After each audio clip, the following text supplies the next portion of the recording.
Do you live alone and ever wonder, how will I actually cope if I lost my health? This hit me really hard recently when I had toothache. So in this video, I'm sharing the 5 practical steps I'm taking to future-proof my health as I rebuild my life at 58. I was in pain and exhausted, and I still had to get myself out of the house for medication and other essentials, because there was no one else to do it. It was a wake-up call, and it made me realize that your health isn't a bonus, it's your entire support system. We're starting with the physical foundations, because a strong body is what allows us to stay independent and capable. So tip number 1 is my morning hydration habit. When you're living solo, one of the most powerful things you can do for your health is prioritize your digestion. We often forget that a healthy gut is the foundation for everything, from our immune system to how clearly we think. One simple habit that changed the game for me is starting every morning with a glass of warm water. While my coffee is brewing, I take a few minutes to drink a small glass of warm to hot water. After hours of sleep, your body is craving hydration, and this simple step primes your digestive tract and gets things moving before you even take your first sip of caffeine. This tiny ritual makes me feel grounded and energized from the start of the day. It's not just about water, it's about setting a rhythm for the day that supports your long-term health. Here's an action step that you can start doing if you want to apply this to support your future health. Tomorrow morning, instead of scrolling first thing, why not swap the scroll for a glass of warm water? It's a small win for setting your system up for better energy and focus throughout the day. Tip 2 is having nutrient-dense meals for energy and strength. Eating nutrient-dense foods is one of the best ways that you can future-proof your health from midlife and beyond. First, let's talk about fats. You've probably heard that your brain is made up of around 60% fat, but it's the type of fats that really matter. Omega-3s found in things like salmon, walnuts, and flax seeds are like high-quality building materials for your brain cells. They help maintain the structure of your neurons, making it easier for them to communicate. When we're getting enough omega-3s, we're essentially greasing the wheels of our memory and mood. But here's the one piece of the puzzle that most people overlook, and that is fiber. You might think of fiber as just supporting your digestion, but it's actually a secret weapon for your brain health.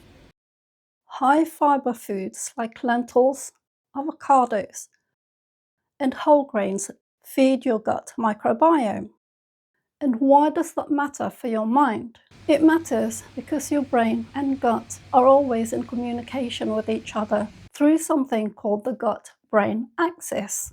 Fiber prevents sugar spikes that can leave you foggy and irritable.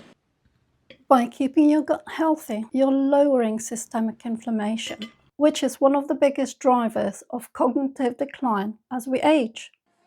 Each week I batch prepare a salad, so I know that I always have something nutritious to fall back on. I use cruciferous vegetables like broccoli or cauliflower as the base, which are packed with fiber to balance your energy levels and support digestion. I have the salads with protein, so something like chicken, fish cakes, or salmon, and add healthy fats like avocado or olive oil to ensure I'm getting all the nutrients I need to stay strong, focused, and energized to keep rebuilding my life. This simple weekly habit helps me to stay on track with my nutrition without spending so much time in the kitchen. It's an easy, consistent way of future-proofing your health by making sure you're nourishing your body with the right foods. Try this. Prep a batch of cruciferous vegetables for the week and top with your choice of protein and healthy fats when you're ready to eat. It's a time-saving way to nourish your body without the hassle.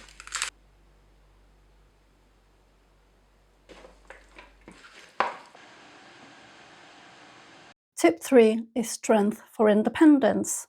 Living solo, my independence is everything. I want to know that I'm capable of handling whatever life throws at me, from carrying heavy shopping bags to taking something up from a high shelf, or even just opening a stubborn jar.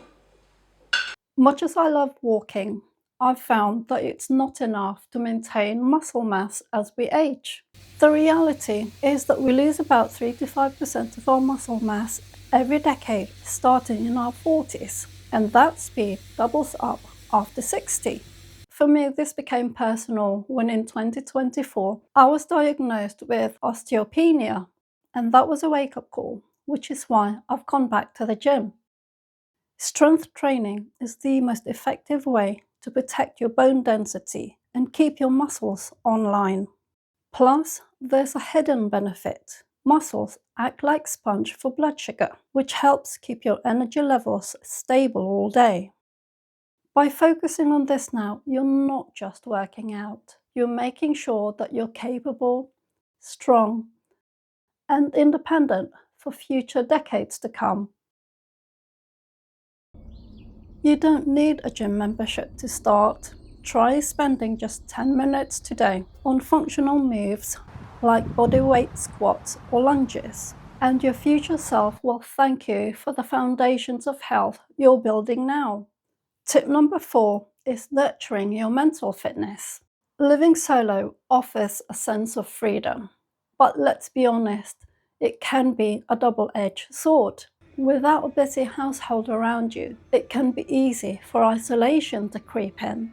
When we feel disconnected, our motivation to eat well, move our bodies, or even engage in the world can start to slip.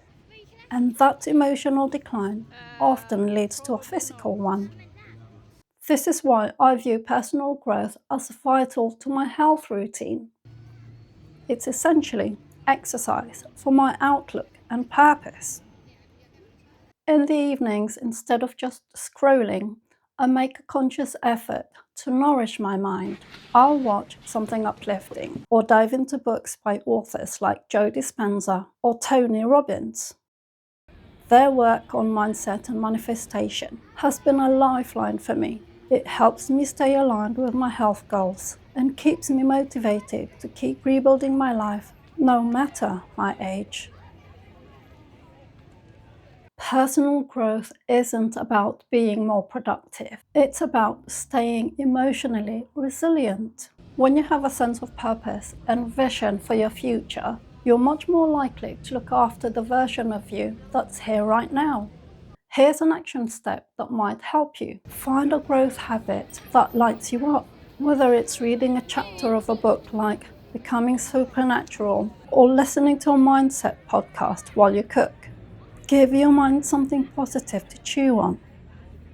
A strong mindset is the ultimate foundation for a healthy body. Tip number 5 is the power of self-compassion.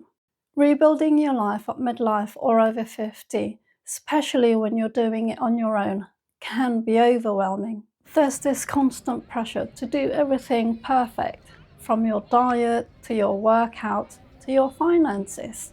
But the most important lesson I'm learning about future-proofing your health isn't about doing everything perfectly. It's about showing up for yourself, even when things don't go as planned.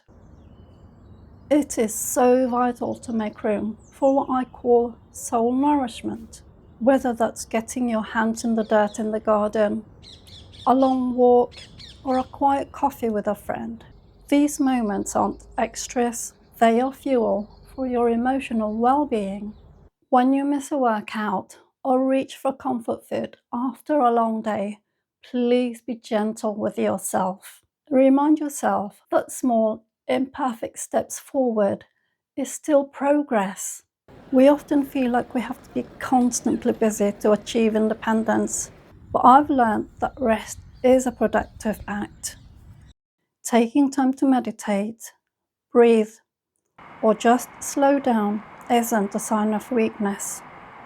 It's how you stay energized for the long haul. Remember that you can't live a life you love if you're at war with yourself along the way. Here's an action step that you can take to implement this tip. Today, I want you to celebrate a small win, however tiny it is. Give yourself some credit for how far you've already come. Self-compassion isn't just a nice idea. It's a key part of your long-term health strategy. Rebuilding your life at over 50 or midlife certainly has its challenges, but future-proofing your health is what gives you the freedom to enjoy this new chapter. So I'd love to know, what one small change are you making to protect your future self? Let me know in the comments down below, and let's support each other in this community. If you found what I share on this video helpful, hit the subscribe button for more videos on how to live well and stay strong at midlife. Thank you for watching, and I'll see you in the next video.